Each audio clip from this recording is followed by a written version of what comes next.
ప్రియమైన వాళ్ళరా, ప్రభు యేసుక్రీస్తు నామములో ఈ యొక్క ఉదయకాల సమయాన మీ అందరికీ నాకు హృదయపూర్వక వందనాలు తెలుపుకుంటున్నాను. ఈరోజు అంతా కూడా మీ చేయబోయే అన్ని విషయాల్లో దేవుని హస్తము మీకు తోడయుండి మీకు జయాన్ని కలుగు చేయను గాక.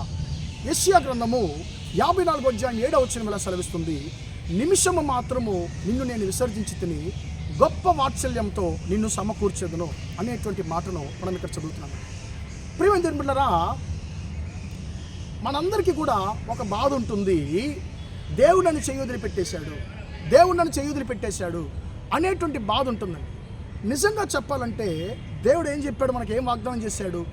నేను నిన్ను విడువను ఎడబాయని చెప్పి వాగ్దానం చేశాడు. అంటే విడువనని చెప్పి వాగ్దానం చేసిన దేవుడు ఎలా చెయ్యి వదిలిపెడతాడు? మనం ఎప్పుడన్నా ఆలోచించున్నామండి? లేదు, ఆలోచించడం. మరి ఎలాగ దేవుడు ఇక్కడ చెయ్యి వదిలిపెట్టాను, నేను విడిచిపెట్టానని చెప్పి ఎలాగ ఆయన అంటున్నాడంటే, ప్రియమైన దేవుని బిడ్డలారా, మనల్ని ఆయన చెయ్యి విడిచిపెట్టే దేవుడు కాదు. మనం ఏం చేస్తామంటే ఆయన చేతిలో ఉన్నటువంటి మన చేతిని మనమే విడిపించుకొని దేవునికి దూరంగా వెళ్ళిపోతున్నాం. ఇప్పుడు ఒక చిన్న బిడ్డ తన తల్లితోనో తన తండ్రితోనో నడిచి వెళ్తుంది. ఆ తల్లో లేకుంటే తండ్రిలో తన బిడ్డ యొక్క చెయ్యిని తన చేతితో పట్టుకుంటాడు గట్టిగా. ఎంతవరకు ఆ చిన్న బిడ్డ యొక్క చెయ్యి తన తల్లిదండ్రి చేతిలో ఉంటుందో అంతవరకు ఆ బిడ్డకి ఏ ప్రమాదం లేదండి.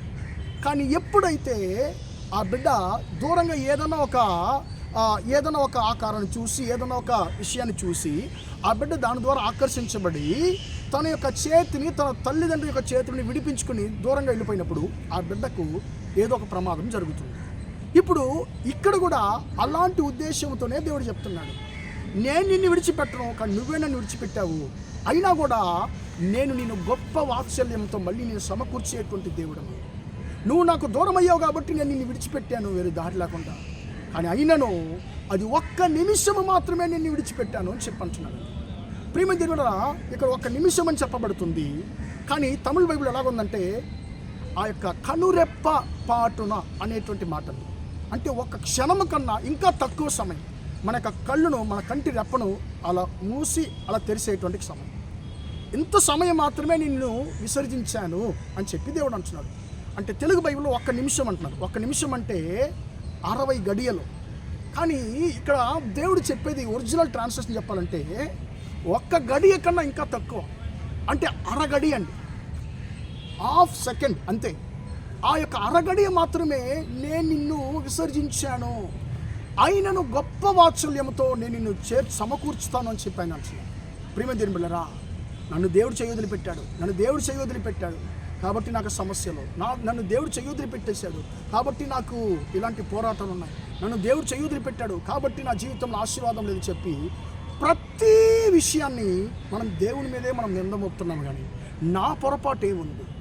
నా చేతులు దేవుని చేతిలోనే ఉన్నాయా? నేను అసలు దేవునితో నడుస్తున్నానా? నేను అసలు దేవునితో ఉన్నానా లేకుంటే దేవునికి దూరంగా ఉన్నాను అనేది మనం ఆలోచించడం. ప్రియమైన దేవుని బిడ్డలారా, దేవుడు అంటున్నాడు, నిమిషము మాత్రమే, ఒక క్షణం మాత్రమే నిన్ను విసర్జించాను, అయినను నిన్ను గొప్ప వాత్సల్యంతో గొప్ప ఆశీర్వాదాలతో నిన్ను సమకూరుస్తానని చెప్పి ప్రియమైన దేవుని బిడ్డలారా దేవుడు మనకు వాగ్దానం చేస్తున్నాడు. దావీదు అయితే చాలా కీర్తనలో రాశాడు ఆయన, అయ్యా నన్ను ఎందుకు చెయ్యి వదిలిపెట్టావు అని చెప్పి కూడా ఆయన చాలా కీర్తనలు ఆయన రాశాడు. ప్రియమైన దేవుని బిడ్డలారా, కానీ దావీదు జీవితంలో కొన్ని విషయాలు దావీదు దేవునికి వ్యతిరేకంగా క్రియలు చేశాడు, అందు నిమిత్తముగా దానికి ప్రతిఫలాన్ని ఆయన పొందుకున్నాడే కానీ దావీదుని ఎప్పుడు కూడా దేవుడు చెయ్యి విడిచిపెట్టలేదండి.